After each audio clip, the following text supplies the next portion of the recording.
Hey everybody, today we saw the Safdie brothers' first film, Good Time. So Aidan, what's the plot of Good Time? Good Time is about a bank robber named Connie and his mentally handicapped brother, Nick. I knew that. And Robert Pattinson plays Connie. Nick is played by Benny Safdie, who was also one of the directors on this film. The two rob a bank, and during their getaway, Nick is captured. And so the entire movie is a night of Connie attempting to find $10,000 to bail his brother out of jail. Connor, what did you think of Good Time? I thought Good Time was a very good movie. For one, it obviously has a lot of the same people who did Uncut Gems. I did like Uncut Gems better, but I did think this movie was very well done as well. The cinematography, there was a lot of similar color, lighting. Obviously the music was the same type of synth you heard in Uncut Gems. Although I did feel like it had more orchestrated drums behind it than another one. Because this one sounded like a synth overlay, but there was still kind of heavy drums in it, which I don't recall in Uncut Gems. I thought that was a lot more synth. Synth. But I'm not 100% sure. The shot compositions are very similar. There were a lot of close-ups. I would say black light. Yeah, I would say Uncut Gems probably did cooler things with the shots. That was one thing I noticed, although this movie didn't do a bad job of shooting by any means. I just think Uncut Gems had more impressive camera work for the most part. The acting was all really good. Robert Pattinson's been so good lately. Yeah, Robert Pattinson's great. He's in Lighthouse just last year, which was absolutely fantastic, mostly because of him. William Dafoe was good in that movie too. It was both of them. Yeah. But I wouldn't say it was mostly because of him. There were two actors, and if they were both amazing, stop fucking doing that. I'd call it a 50. That's fucking weird, dude. But yeah, William Dafoe and Robert Pattinson were both good in Lighthouse. But anyways, Robert Pattinson was really good in this movie. He had a lot to do. He really carried the movie. I mean, we followed his perspective throughout the entire movie, from the original bank robbery to later in the obviously the end of the film. We follow his perspective through the entire movie, from the bank robbery and throughout the film, and we really get to know who his character is. He's just kind of a con man who goes around and he kind of tries to get himself out of situations. He convinces his brother Nick that he loves him and stuff, but it seems like once he tried to save Nick, he kind of he slowly became more self-preserving than trying to save Nick. There's a scene where he tries to break Nick out of the hospital, but he doesn't really plan it out or think. He kind of just goes into it guns a-blazing, and he ends up getting a different criminal. I can't remember the other character's name, but basically his brother was on one of the upper floors, floor 6, and he tried to save him, but he accidentally got this acid dealer, which kind of brings us into what happens in the second and third act with that drug dealer. Nick pretty much goes away after he's initially captured at the start of the film. But I thought that was kind of powerful messaging, kind of just how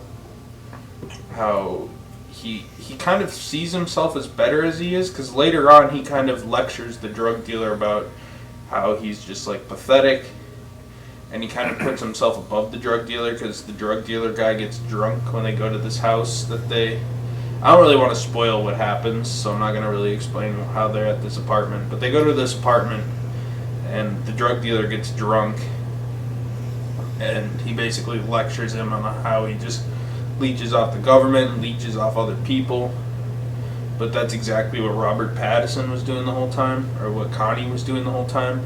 So I thought it was really interesting, kind of how they. Kinda. I think Connie's point in that scene was more about how Robert Pattinson has something meaningful in his life, being his brother. I mean, a lot of the movie, despite all the bad stuff that Connie does, kind of feels like it's all for like the love of his brother, and you see a lot of moments from a twisted perspective. Yeah, it's kind of twisted, but he's doing this bad thing because he cares about all these bad things because he cares about his brother so much.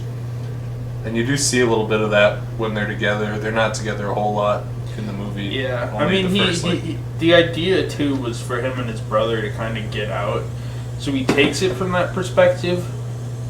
But, there's also that, like, the flip side of that is, even though he's doing it for his brother and himself for a perspective, he's also doing these crimes and dragging his brother into it, which is dragging him down, which they definitely talk about in the film. So, I mean, part of it is his intentions are both positive and negative, and I feel like the lines really blur. And from he sees it as different than it is, but it almost comes off as a justification as well. Because if he cared about his brother so much, he probably wouldn't bring him along for these crimes. I think I'm speculating a little, but I think the reason he brought his brother along, he was really concerned about his brother, like, being normal. You see it at the start when he goes in, his brother's having, like, a therapy session for his, for his disability. And he goes in there and he's freaking out about the fact that he's part of this system. Like, he doesn't want him to be a part of the mental health system because he sees him as normal. It's just his brother to him.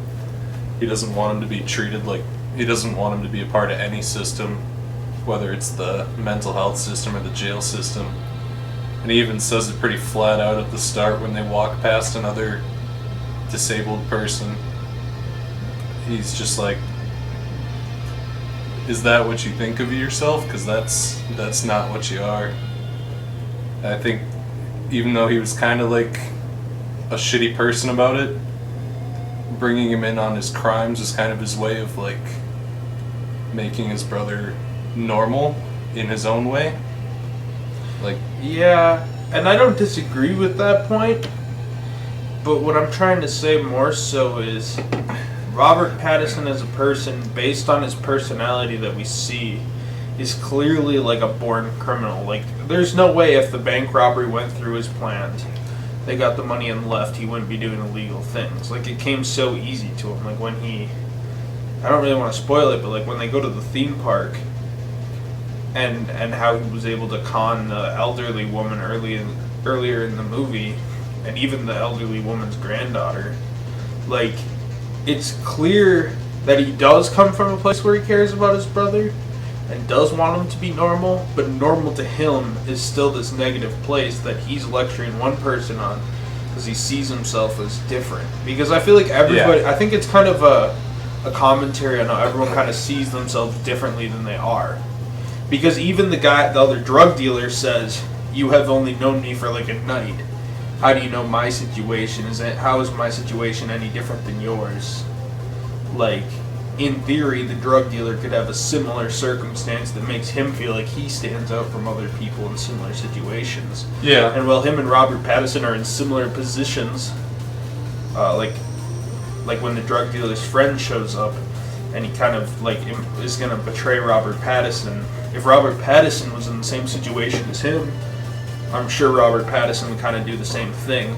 And based on how the drug dealer described his story earlier in the movie, with how he like got out of prison and kind of how that day went with like the acid and stuff, it almost seemed like something Robert Pattinson might do. So I feel like the situations are different. And even the drug dealers kind of talk about how he's like, "Oh, my brother's going to help me get out of this and stuff." And it's like, yeah, but their situations aren't too different. And while Robert Pattinson talks about how they're different, I interpreted it as a way of him like kind of trying to justify himself. yeah, they're not too different. Although, one thing, the drug dealer, when he talks about making money and doing bad things. He talks about how he's going to be driving a Lamborghini someday.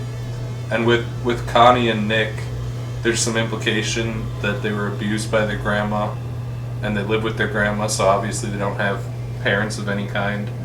And they talk a few times about how they're trying to get the money so that they can go somewhere where they can be free of all that. And he wants to give Nick a normal life, and he's going about it in bad ways, which still makes him a bad person.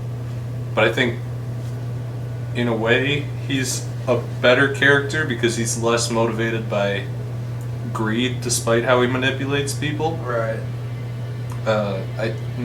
Yeah, it's tough. There's a lot going on. And I'm not necessarily saying that Nick's character, or Connie, isn't sympathetic. But at the same time, how I took that scene is like... I guess maybe I just interpreted the scene different. Because I do agree that Connie doesn't seem completely irredeemable. And he does have his moments. He even kind of is just like redeemed at the end when it's implied that he throws himself under the bus a bit to help his brother. Even though they were kind of rumbling about how they figured that would happen, like his lawyer and his psychologist earlier in the film when Connie got away and Nick was arrested. But there was also the part when Nick fell on the ground, Connie just kept running. Well, there was also that aspect. Yeah, I mean, so I feel like there is a level of self-preservation. So I think my theory's right, bro. There is shitting on yours. At the same time, it's like, agree. What was Connie gonna do? Just turn around? Yeah. Nick was able to get up because his brother was mentally challenged too, and yeah, but he had faith in him that he could do it. I don't know if that was really implied. I think it was implied at the time he was trying to get away, and he kind of got Connie into the mess, or he's the one who put Nick into the mess in the first place. And then at the time, it seems like Robert Pattinson's better at getting people out of a mess than or trying to get people out of a mess than like avoiding getting in the mess in the first place. And I feel like it's different, but it's a similar character study to what I feel like Adam Sandler went through in Uncut Gems. Because Adam Sandler kind of had this addiction to like gambling and danger to a perspective. And I feel like it's a similar thing with Robert Pattinson, where I feel like, if the movie played out where the bank robbery happened, he gets Nick out, he breaks him out in the hospital, and they run away and have new identities. Like, I don't think the implication would be that that's the end of the story. And I'm not saying that Robert Pattinson's in it to get like a Lamborghini or something. Because Robert Pattinson might not really care about material things. We don't see either way in the film, I don't think. But I feel like the implication is he's kind of addicted to crime, just like Adam Sandler's addicted to gambling, and kind of like the danger that black market gambling has. I can see where you're coming from. I don't so much agree. I think this is more of a brotherly love story. I think to an extent, but there's like 2/3 of the movie where like he tries to break his brother out of the hospital, but then what does he really try to do for his brother afterwards? He spends the whole time... He's not going to be able to really bail him out. He was trying... Well, I mean... Because he was still locked in the thing. Yeah, but... He was in the fucking... He spends the whole night trying to get money so that he can go back and bail him out regardless of how dangerous and stupid it is. Yeah. He's not like... It's more but like... But it is still a similar thing where like you can tell by how everything goes in the film, like... But he doesn't... He seems like a criminal by nature, just how he was able to manipulate things so easily and come up with, I'm going to do this on the fly. And he doesn't care about the implications. Like when he drugs the guard with LSD so that he wouldn't remember. He clearly doesn't give a shit about most people. There's a huge level of self-preservation, and I feel like his self-preservation comes above his brother, even if he's trying to save his brother. I think the self-preservation is an extension. I think his self-preservation extends to his brother. Like, the whole time, he could have just told the criminal, fuck off, but the criminal mentioned the acid, and he's like, okay, let's go get it, let's get money, I don't want to have this whole night be for nothing. And it doesn't feel like he's putting himself in these situations. He's making bad choices, but it all feels more like Uncut Gems was like very claustrophobic, and like Adam Sandler making these bad decisions and just like piling on the I would argue issues. this movie is the same thing. But in this movie, Because think about it. He starts at a bank robbery where he probably could go to jail and get his brother out of it. Then he assaults a security guard, the bank robbery, breaks a person out. the bank robbery was intentional, but everything else kind of felt like a chain reaction to that. Like, it's like he breaks out the wrong guy, and because of that, he's running around in the park, and then because of that, they get caught, and because he gets caught, he has to fight the guard. And it feels like he's just kind of like going with the flow the entire time and just trying to figure out something, like make a plan, or just have things eventually work out. And they just kind of keep going wrong, and he keeps ending up in worse and worse situations, where Howard was like intentionally putting himself into these situations. Like he was choosing to be in them. Like he was going out of his way to make bets, he was going out of his way to fuck people over. And obviously, but the same thing was happening. The reason Adam Sandler in the movie had to keep making bets was because he was stuck in this position. But then when he finally made the money, he did another bet. So I guess that's the only difference, really. But the problem is Robert Pattinson never got in a position to save his brother throughout the entire movie until the acid came along. But even the acid, I do want to mention, if his entire sole goal was to break his brother out, he wanted $15,000 for the acid, but his brother only needed $10,000 more on bail. $5,000 to escape the city. I guess. I mean, they couldn't stay there. They were couldn't stay there. They couldn't. But I'm just saying, like, it just seemed like, I don't know. I felt like there was a level of mirroring, and I feel like it is up to interpretation, to an extent. Because I don't think the movie was trying to put Robert Pattinson on a high horse necessarily. Because, like, drug dealer guy, we know very little about his situation. We knew he went to jail. Like, honestly, for all we know, that could have been Robert Pattinson in 2 years. Because he's like, I went to Rikers for 2 years. And then I came out. But how do you know my situation before that? Like, I don't necessarily... And I'm not saying Robert Pattinson doesn't think he was doing crime for the right reasons. But I'm sure a lot of people think they're doing crime for the right reasons. Yeah, but the drug dealer was also... I mean, you're looking at this... You're looking at Sandman from fucking Spider-Man 3 logic here. Yeah, I am, but... Connie's heart is in the right place. The drug dealer guy gets out of jail, immediately goes to the liquor store, gets hammered, takes acid, starts selling drugs the day he's out of jail, jumps out of a taxi cab. I mean, what do we see from Robert Pattinson? He takes his retard brother to rob a bank. Yep. And then his retard brother falls down. And because Robert Pattinson has, for self-preservation, continues to run. I mean, he tries to save his brother later out of pity. But then you also have... I mean, there is a question about the love. Like, we don't have an implication that their grandmother's actually abusive. The one scene we hear about them is that Nick assaulted the grandma because she said it wasn't time to eat that, or he wasn't allowed to eat that. But we don't have any context for the scene. She was assaulting him first, though. He says it. Yeah, I guess. But I still... I don't know, dude. I feel like there is a level of... And I do see Robert Pattinson is good in ways where he's like trying to teach it. And I'm not saying Robert Pattinson's bad. I feel like you're misinterpreting what I'm saying, or you just don't understand that this is left up to interpretation. But I feel like obviously I kind of lost my train of thought. Yeah, I can't remember where I was going. But I don't know. I feel like there's a level of naivety and perhaps addiction. And I feel like you really, it's hard to fully say. Like, I do feel like there is that level of commentary where if Nick wasn't mentally challenged, Robert Pattinson would still probably be a criminal. I mean, think about it. He was in a bad circumstance with his abusive grandmother, if that's the case. I'm sure they would have been. I'm not saying I know. They wouldn't have been.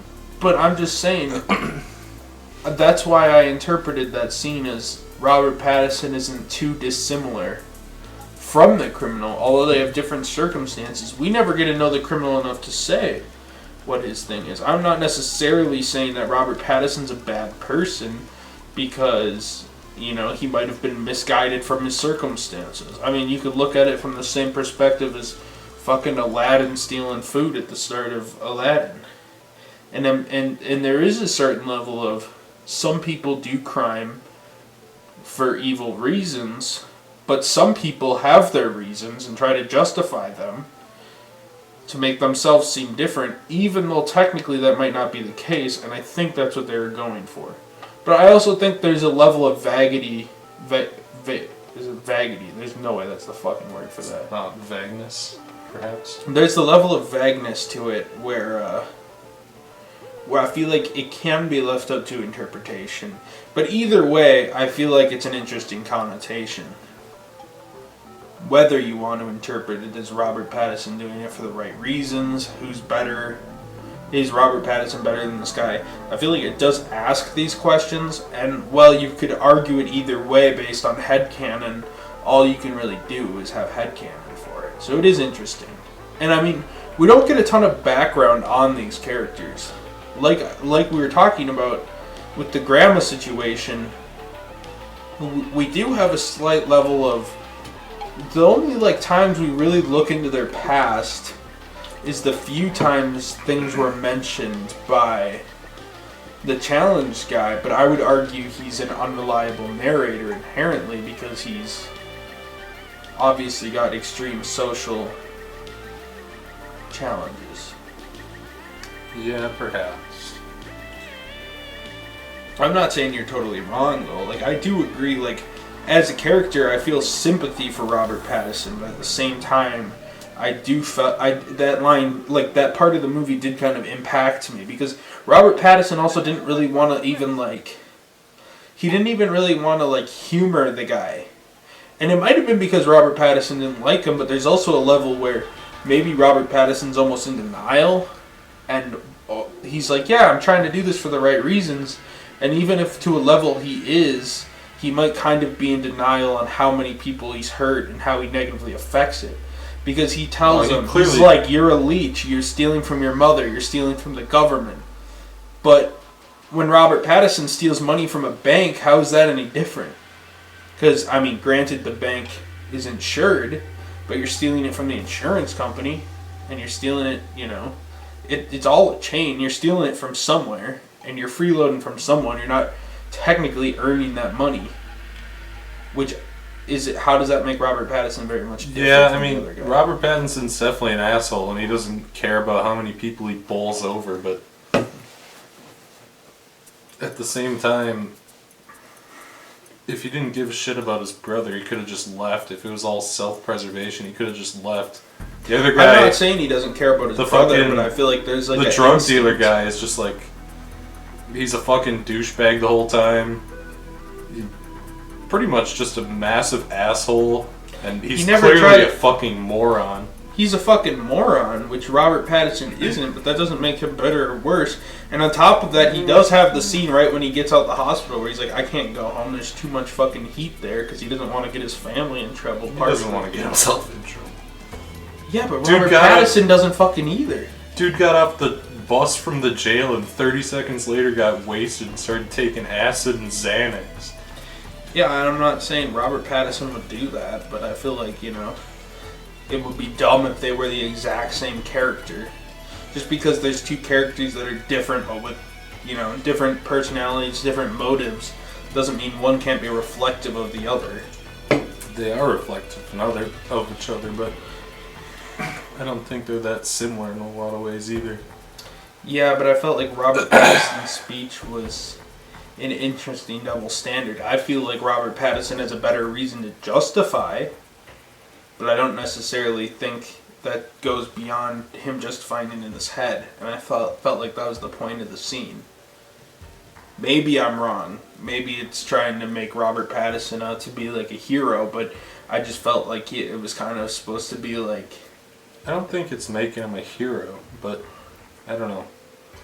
I think it's kind of like, you know, the way love blinds you.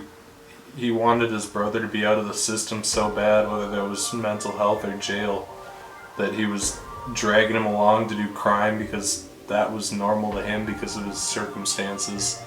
He wanted his brother to be normal, and he loved his brother, and all this shit was just like a compounding of love in its own, like, kind of awful way, where the drug dealer guy didn't really seem like he had any love for anything except getting fucked. And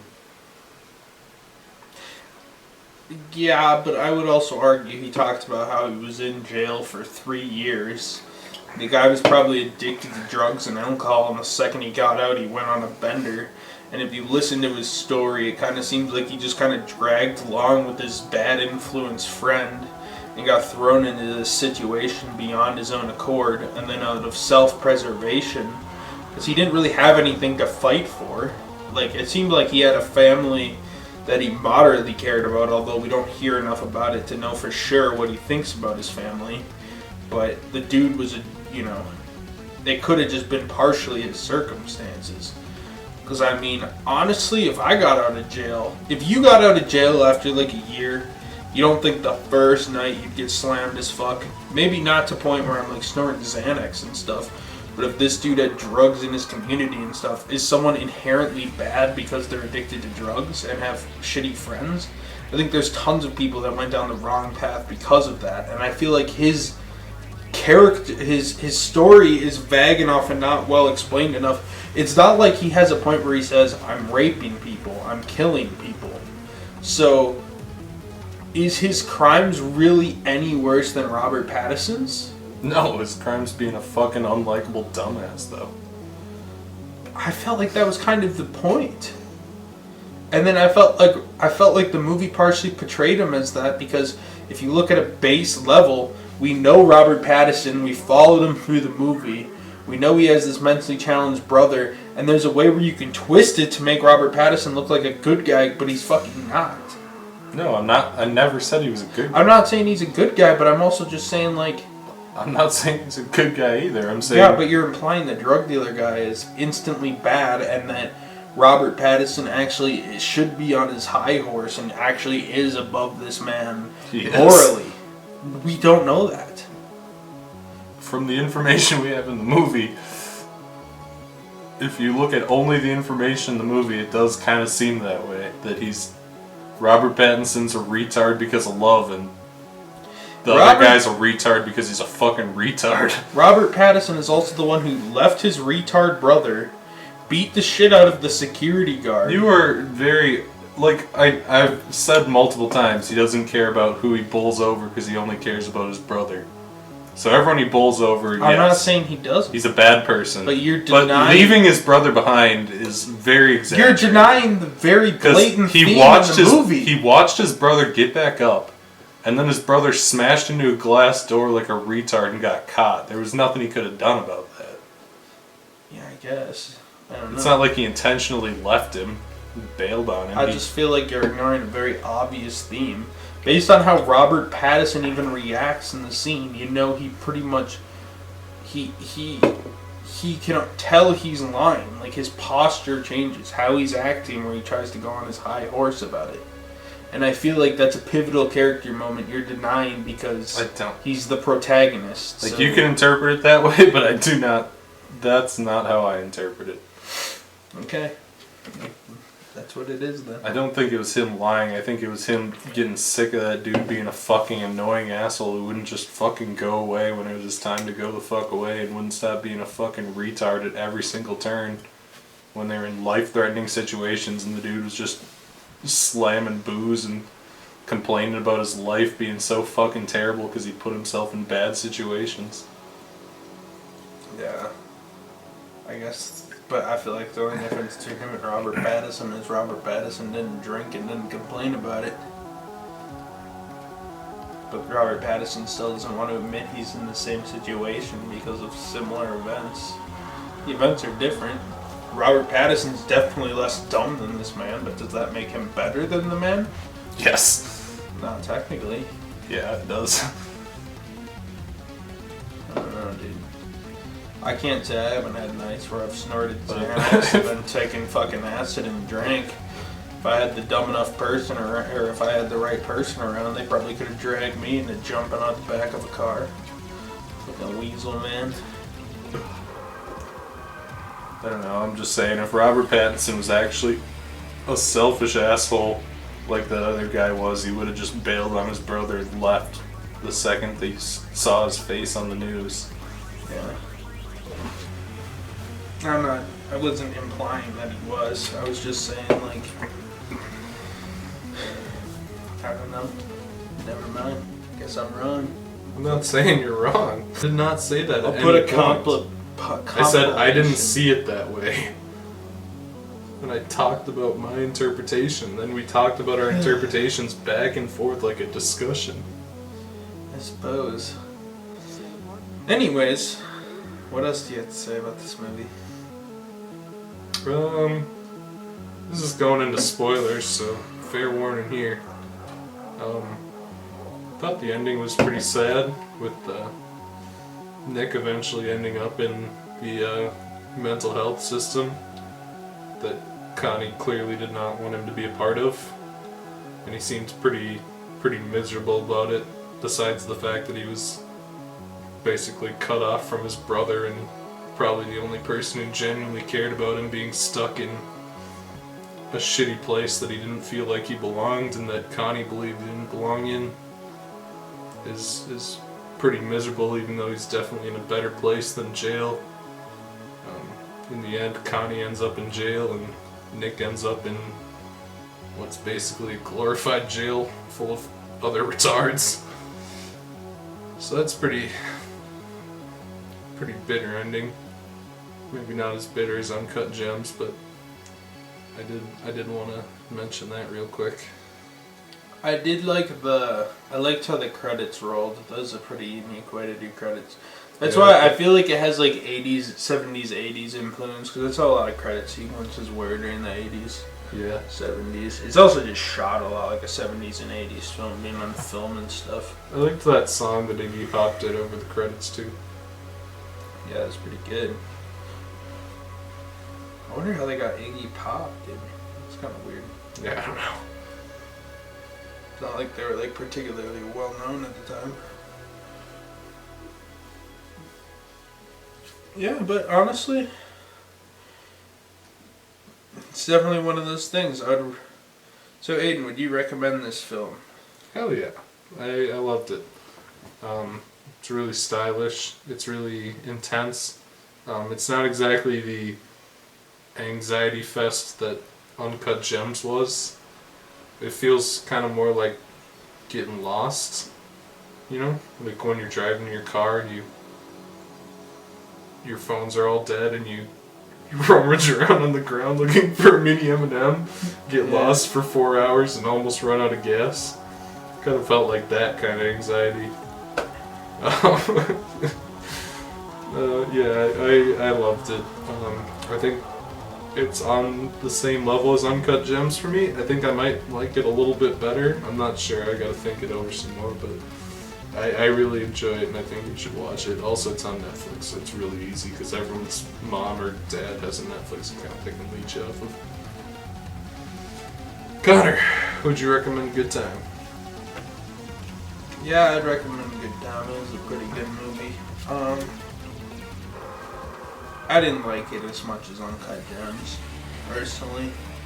But I feel like it probably has more rewatchability than Uncut Gems. In a weird sense. I don't know. I haven't rewatched either film. It doesn't make me feel like I'm having a panic attack like Uncut Gems, so it's probably a little more watchable in that sense. Uncut Gems is a lot more ear rapey than this movie. That's probably part of the rewatchability factor. I also feel like once you get past like the initial shock of Uncut Gems, honestly, maybe I do like this movie better. I don't know. They're really close. They're both very good movies. I've seen Uncut Gems 3 times and this twice. It's hard to say though. You saw it 3 times? Yeah. I've seen both at least twice. I think they're both really, really good, but I feel like in terms of this movie's a little more like Uncut Gems feels like they definitely improved as filmmakers in terms of like editing and cinematography and stuff, although it's very close. Both of them are very good. I feel like they just polished their style on Uncut Gems. This movie's a but little I think more, I like the story on this movie better, maybe. Yeah, the movie, it's also a little more, not exactly actiony, it's definitely not like an action movie, but Uncut Gems is kind of like a lot of people just standing in a room screaming, and this movie's kind of like a weird adventure movie. I feel like I like Adam Sandler's character better than Robert I Pattinson's, definitely like Howard better than Connie, but I really liked. They can really get a performance out of an actor, because I mean like they took fucking Robert Pattinson, who's still even though I feel like he's getting beyond it recently, but definitely in 2016 when he did this movie, he was still Twilight guy to an extent. Robert Pattinson's a fantastic actor, though. Now that he's kind of gotten rid of the stench of Twilight, I think people are starting to recognize it. But like Adam Sandler, they made Adam Sandler care about a movie for the first time in like 20 fucking years. Probably more than 20 years. And actually got a pretty fucking good performance out of him. Like, that's what's crazy about it, is they took actors most drama people wouldn't have touched. I mean, like Adam Sandler, his last foray into drama was The Cobbler, and that movie was dog shit. But Robert Pattinson in 2016, like now I feel like we're gonna see tons of like indie-ish, like A24 film type films with Robert Pattinson, like because of like Lighthouse and shit. And also Batman. Yeah. Robert Pattinson's a good choice for Batman. I dig it, dude. Yeah, me too. I'm kind of looking forward to that. I always thought he was a good choice. I was like, honestly... Probably be fucking terrible because it's a DC movie, but at least he'll probably be good in it. Yeah. Well, I feel like